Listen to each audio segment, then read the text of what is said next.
আসসালামু আলাইকুম। আসলে ছুটির দিনগুলোতে কাজের ব্যস্ততা যেমন বাড়ে, খাওয়া দাওয়ার আয়োজনটাও একটু বেশি বেড়ে যায়।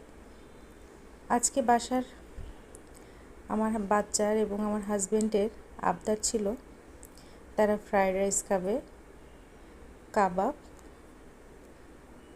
বিফ সিজলিং আর চিকেন ফ্রাই।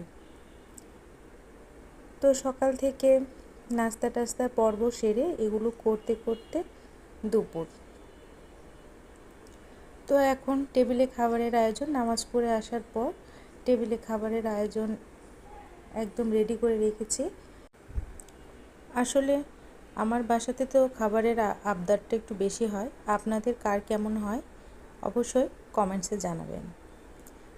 আজকের ছুটির দিনে আপনাদের কি আয়োজন ছিল দুপুরে এবং কার কীরকম সময় কেটেছে সেটিও জানাতে ভুলবেন না। আমি তামান্না নওগাঁ থেকে আপনাদের সাথে ভিডিও ব্লগ শেয়ার করছি।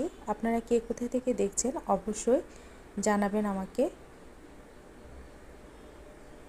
আমি ডাইনিং টেবিলটা খুব সিম্পলভাবে আজকে অর্গানাইজ করেছি এবং খাবারের অ্যারেঞ্জমেন্টটা করেছি।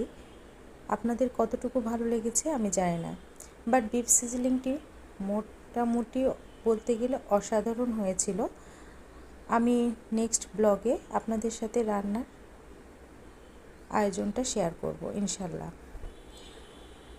সকলের ছুটির দিন শুভ হোক, সুন্দর কাটুক এই কামনা করি।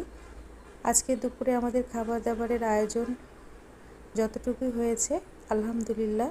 সকলে আমাদের জন্য দোয়া করবেন এবং আপনাদের ভালোবাসা দেবেন। সকলে ভালো থাকবেন।